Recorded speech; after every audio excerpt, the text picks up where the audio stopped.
Hey guys. All right, in this lecture, we're going to start off module 3. We're going to first look at the geology so that way we can have a bit of an understanding of how to actually read time. So what does it mean to say 300 million years ago, right? So that's what we're going to focus on here. So beyond that, we're going to be using the idea of index fossils, and we're going to learn of various different principles of what we call stratigraphy, which is how we read rock in the various different layers in order that they are in. So let's go ahead and kind of start off on this. So on this first slide here, we have what's called the geologic time scale. And no, you won't have to learn all of it, so don't worry. I do know quite a bit of it, but it's kind of in bursts. So I have a pretty good understanding of the Cretaceous, perhaps some of the Jurassic, some of the end Permian periods. But beyond that, I'm not that knowledgeable on some of these smaller names because they're going to be very specific to a certain area of the world, perhaps, or a certain time frame that a researcher will be going for. But how do we read this? So the beginning of time of the planet Earth, okay, about 4.5 billion years ago or so, we have what's called the Hadean here. And then we move upwards. We finish off this division here called the Precambrian.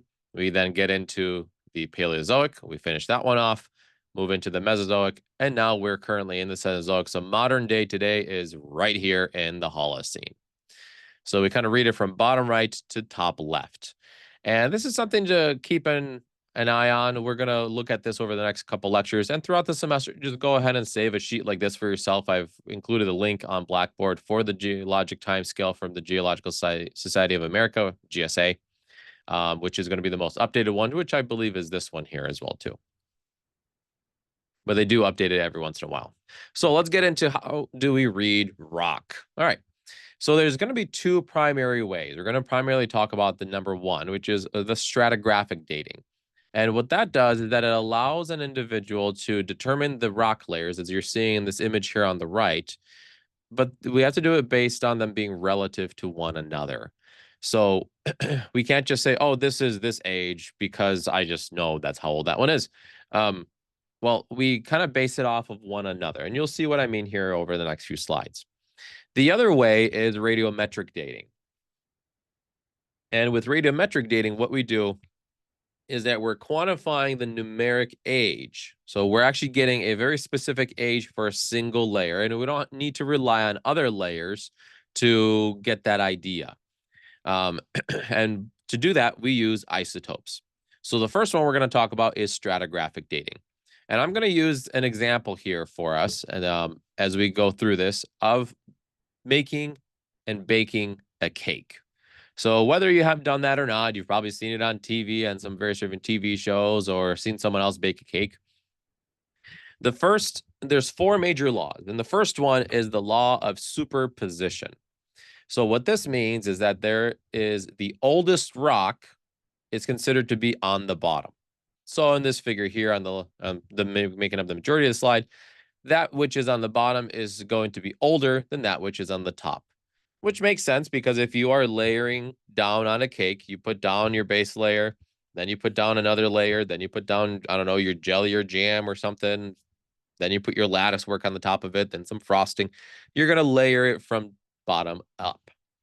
And so this, though, assumes that none of these strata, which what we refer to as the layers, have been disturbed in any way. So the way that they've been initially laid down is exactly the way that they've been put. So just like in this cake here, we've seen the way that they've been laid down, there's no cutting or tilting or anything like that. And they're really nice, smooth layers. So then the next one is the law of original horizontality. So when the rock is deposited, the idea is that it will lay down nice and flat because of gravity. So what we mean is by that is horizontal. But sometimes we see it appear diagonal like we have here on the bottom right. So why would that be? Well, in this case here, this is what we would refer to as an uplift event. So at some point, the planet, just kind of various different rock formations, were starting to butt up against each other. And the only thing that can kind of happen when that happens is that they move upwards.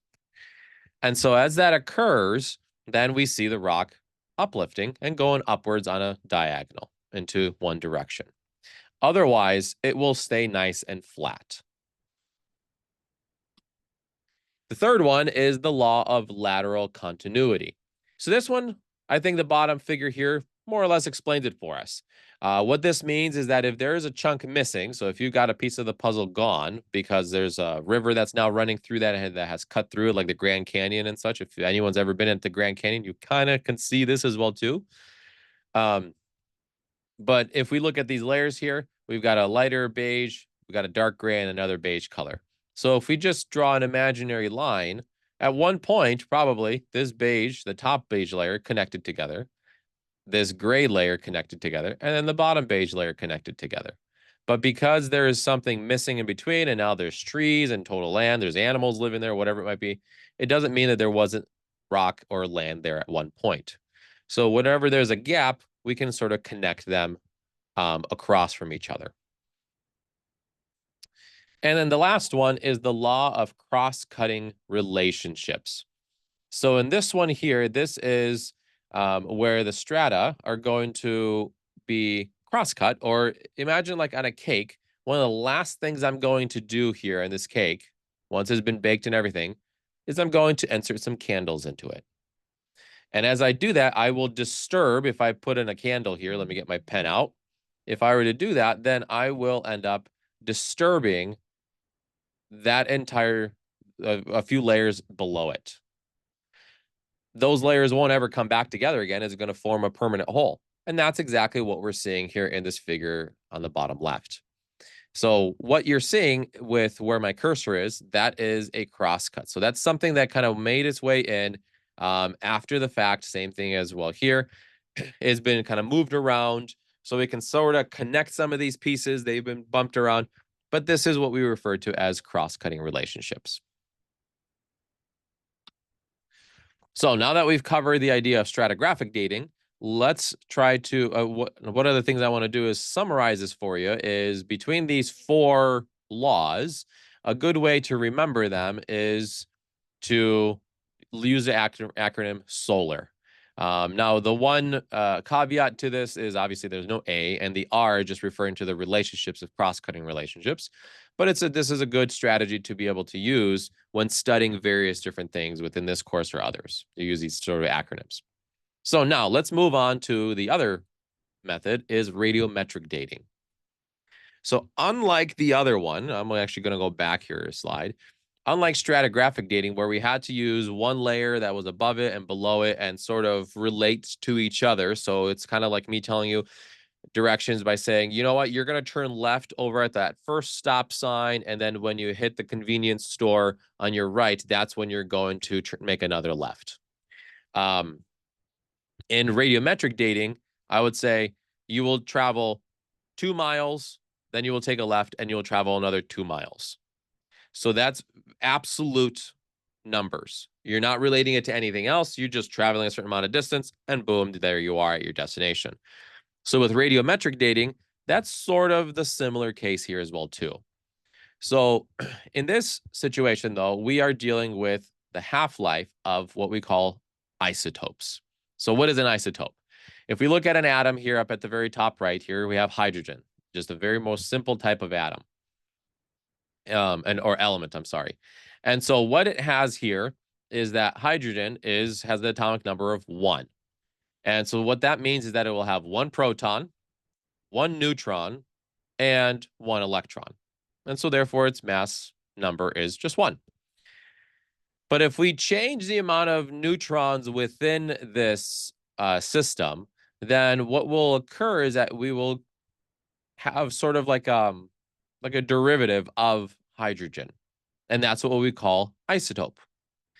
So as these isotopes start to lose or gain various different types of neutrons, then that will give us an idea on what's called half-life.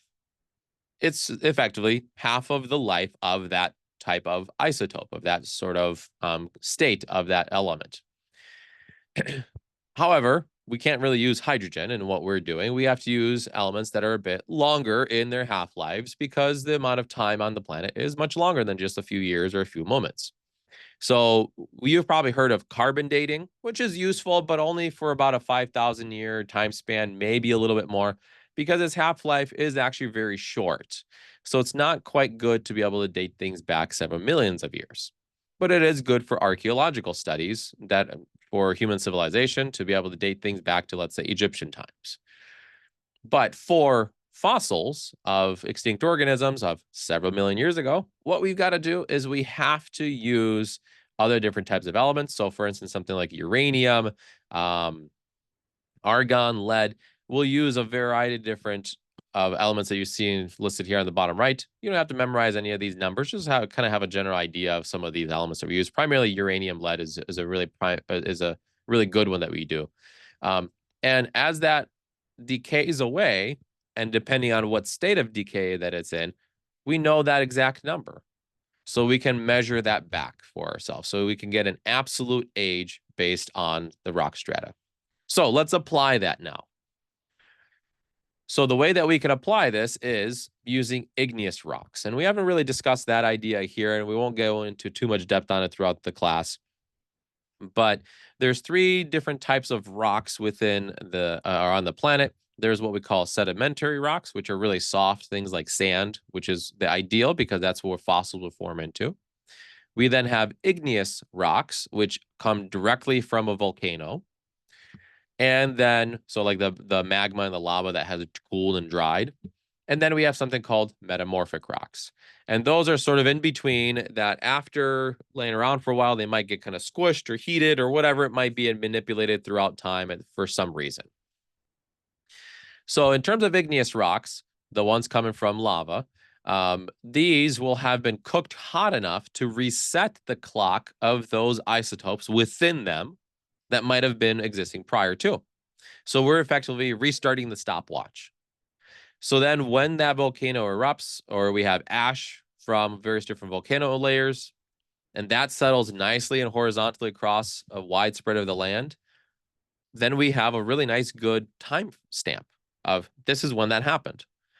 So we can measure the half-life of those elements in those layers, and then that gives us an exact absolute age when that volcano erupted. But because it's layered down in certain layers, then we can measure that back. So if we look at this figure here, we've got a dinosaur here, a couple other fossils of some trilobites over here, and we have a few different ages that are listed. So how do we get these ages? We use the idea of radiometric dating, some kind of an isotope, probably uranium lead. And so in this case here, the half-life of it measured somewhere around 200 million years. So we were able to put that layer in there, boom, 200 million. Same thing, same idea here. Maybe that same volcano erupted another 140 million years later, and this one was 60 million years ago. So then what we know is that these layers in between, these kind of beige, tan, and slightly light kind of blue colored layers, they occurred in between these 2 time frames. And so that gives us a really nice, good kind of bracketing, right? So that way we have at least a general idea of when those occurred. Now, when is this exact age and when is this exact age? We might have to try to see if we can find another way to radiometrically date those and some layers that might be in there. But if not, at least we have a good or a much better range than just, I don't know, a long time ago. But this brings up another problem.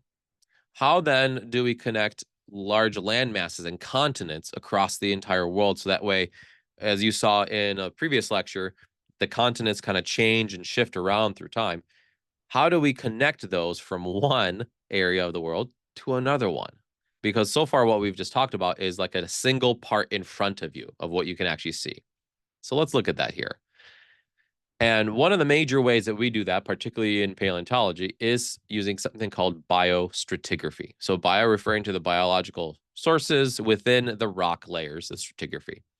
So in this case, we're using fossils. So in this example on the bottom, we've got one location, location A, and we got location B on the right. We can identify that there are volcanic ash beds on location B, so that will give us some absolute dating of the layers in between those. But there's nothing in location A that's like that. But we find that when we excavate in this area, though we find the orange, purple, and the brown invertebrates in the same sort of proportion, same species, same everything. It almost seems like it's the exact same ecosystem. Well, that probably means that maybe this was a little bit further away or these were connected at some point in time. So therefore, by dating this right here and being able to bracket this time frame in location B, we can make a pretty good guess that that is when that same part in location A also occurred. So that gives us a nice good bracketing around, let's say this is 50, this is 150. So this would be 50 and 150 million years ago. So anything below that would be older than 150, if you're catching my drift there.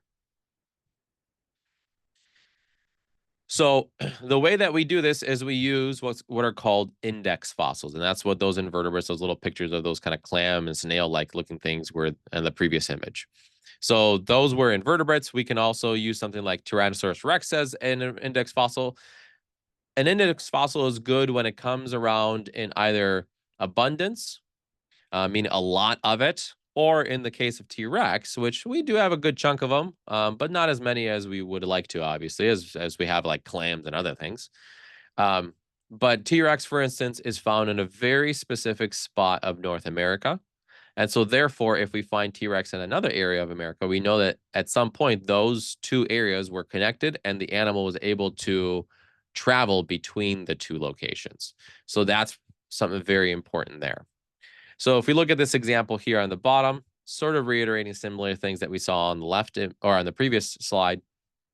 In this case, though, we've got Australia and we have Europe. So in this situation, if you look at layer 3 in Australia, we have these sort of kind of wider looking clams. And then if we look over into Europe, we see the same thing in D.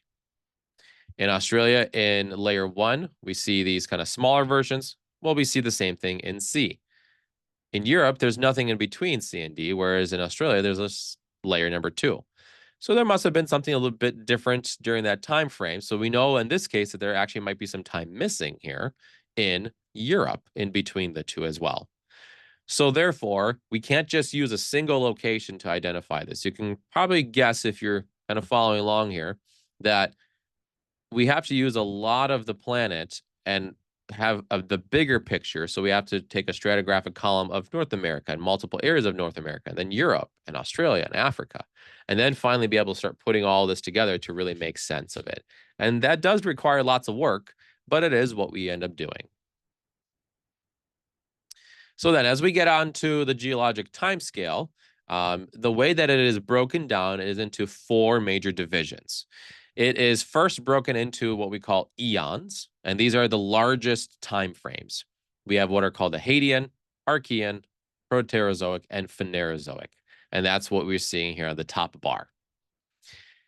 Then those each are divided into eras. So for instance, if we take the Phanerozoic, which is going to be one of the primary things we're going to really look at, and that is because that's really the time of visible life. And we'll see that here in the next lecture. But that will be divided into then eras of the Paleozoic, the Mesozoic, and the Cenozoic. Then if we take one of these eras, so for instance, in this case here, I'm taking Mesozoic, that's further divided into periods of Triassic, Jurassic, and Cretaceous. And then even further beyond that, we divide each of these. So for instance, the Cretaceous is not shown on this figure here because otherwise it would just get really messy. We can divide that into early, middle, or late. So in this case, what we're dealing with is a nice good division between each of them. So sometimes students ask me, why are we dividing all these things all over the place? Why can't we just kind of name it as the same thing? Well, in the next lecture, you'll kind of see that there is quite a bit of a difference in each of these different periods or eras of different types of organisms, ecosystems, how the planet looked, all this stuff. So therefore, that gives us a better idea. If I say the Jurassic, or if I even say the early Jurassic, then other researchers will have a better understanding of, oh, that's when he's talking about when these sort of animals were around and this kind of ecosystem was there. In the same way that a surgeon will want to say, I'm going to be dealing with the distal arches of the musculocutaneous nerve going into the right arm, right? They're going to try to be as specific as they possibly can. So therefore, when they're doing that surgery or trying to explain it to somebody, that individual can follow along them as much as they can as well, too. All right, so that ends this lecture here. The next one is going to be a run through life history.